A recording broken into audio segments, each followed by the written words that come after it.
Assalamualaikum warahmatullahi wabarakatuh. Sebelum dimulai, perkenalkan, saya Muhammad Firman dengan NIM 401230002.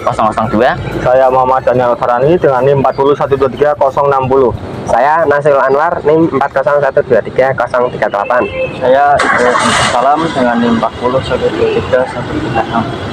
Kami semua dari program studi Ekonomi Syariah, Fakultas Ekonomi dan Bisnis Islam, UIN Kiai Haji Abdurrahman Wahid, Pekalongan.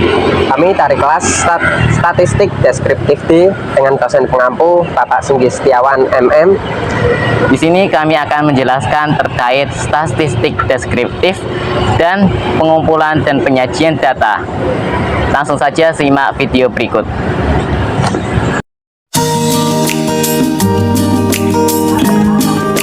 Halo teman-teman semua.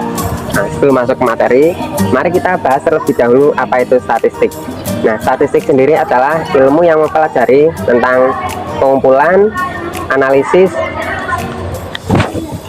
interpretasi, dan penyajian data. Dengan mempelajari statistik, kita dapat mendapat wawasan yang lebih luas dari data yang kita miliki. Nah, benar sekali. Selanjutnya saya akan menjelaskan tentang apa sih itu statistik deskriptif. Statistik deskriptif itu sendiri adalah cabang dari statistik yang fokus pada penggambaran atau penyajian data secara ringkas dan informatif. Hal ini mencakup berbagai metode. Yang pertama ada metode tabel, yang kedua ada metode grafik, dan yang terakhir ada ukuran pemusatan data seperti rata-rata dan median. Dengan memahami statistik deskriptif, kita bisa paham tentang karakteristik data tanpa harus menganalisis data dengan rumit. Materi pertama yaitu mengenai pengumpulan data. Pengumpulan data merupakan suatu proses yang sangat penting dalam penelitian. Pengumpulan data bertujuan untuk mendapatkan suatu informasi yang dapat dipercaya, sehingga data yang diperoleh harus bersifat representatif dan valid. Karena suatu kualitas data akan berpengaruh terhadap kualitas kesimpulan penelitian. Kemudian selain itu, data yang tepat juga dapat bisa menghindari dari kesalahan analisis. Metode pengumpulan yang pertama yaitu adalah observasi. Observasi merupakan metode pengumpulan data dengan peneliti terjun secara langsung untuk mendapatkan informasi dengan menggunakan panca indera.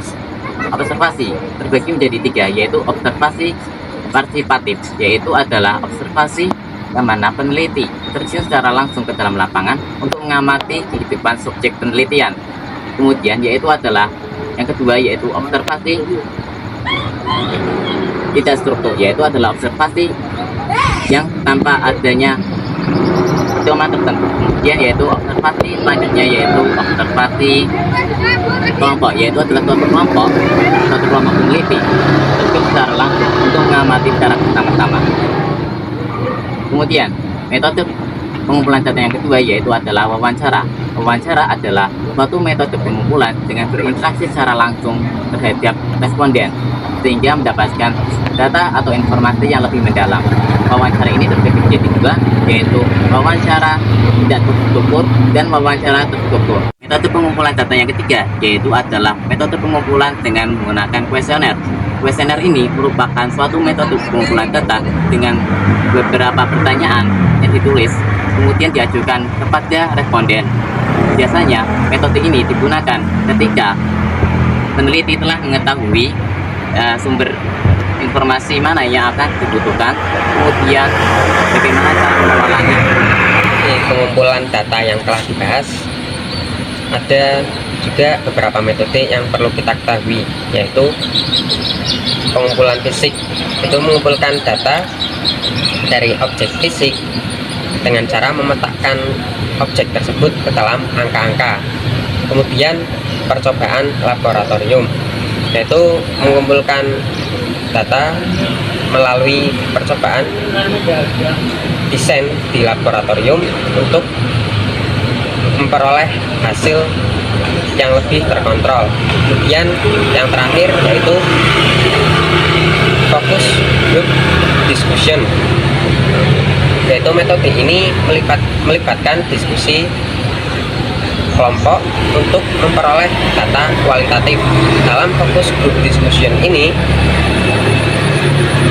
perlu memiliki moderator yang sudah terlatih untuk memandu berjalannya diskusi dengan lancar dan untuk mendapatkan data dan informasi yang banyak.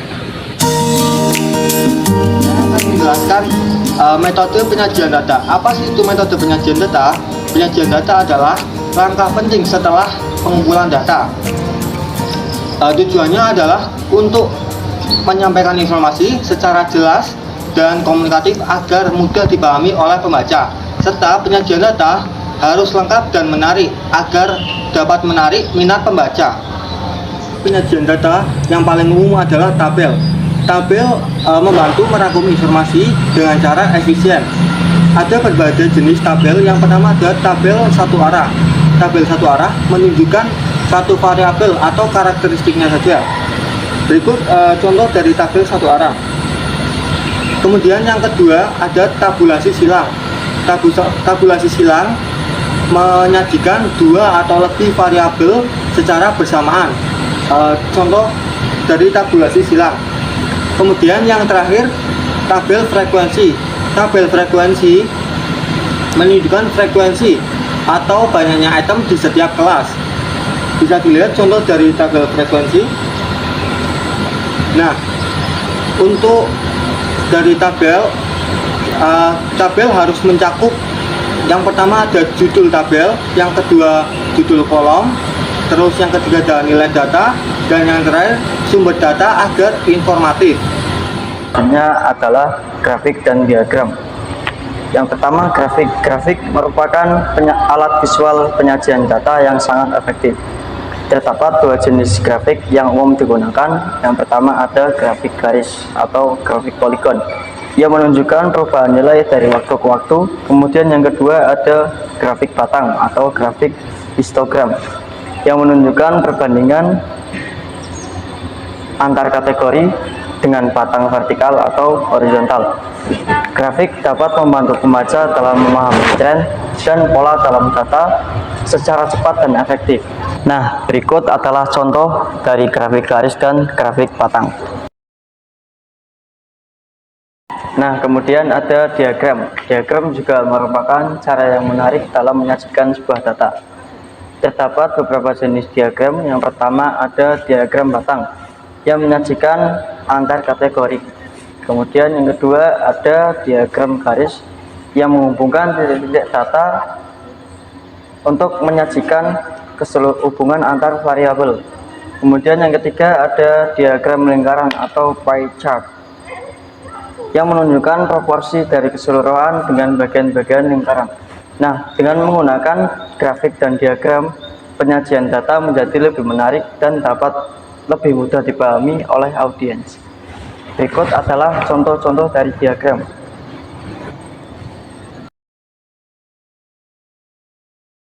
Sekarang, apa sih manfaat dari mempelajari statistik deskriptif? Statistik deskriptif, kita dapat bisa membantu untuk memahami informasi dari banyaknya data, sehingga data tersebut dapat bisa kita pahami. Sebagai contoh, kita dapat bisa mendapat rata-rata dari banyaknya data, nilai rapor. Selain itu, tujuan mempelajari statistik deskriptif adalah untuk mengasah kemampuan kita dalam mengambil keputusan berdasarkan data. Karena itu, dalam dunia yang semakin didorong oleh informasi ini, kemampuan menganalisis dan menyajikan data sangatlah berharga. Dengan memahami statistik deskriptif, kita jadi lebih bisa percaya diri dalam mengambil keputusan yang tepat. Keren banget kan materi tadi? Itu hanya baru sebagian kecil dari materi yang kita pelajari di UIN Gus Dur ini. Oleh karena itu, kami mengajak kalian untuk bergabung bersama kami di UIN Gus Dur ini. Dengan berbagai program studi yang ditawarkan dan dosen-dosen yang berpengalaman, UIN Gus Dur siap membantu kalian dalam mencapai cita-cita. Nah, kami tunggu kehadiran kalian semua untuk masuk ke dalam kampus UIN Gus Dur Kyai Haji Abdurrahman Wahid. Jadi tunggu apa lagi? Ayo daftarkan diri kalian dan jadi bagian dari keluarga UIN Gus Dur.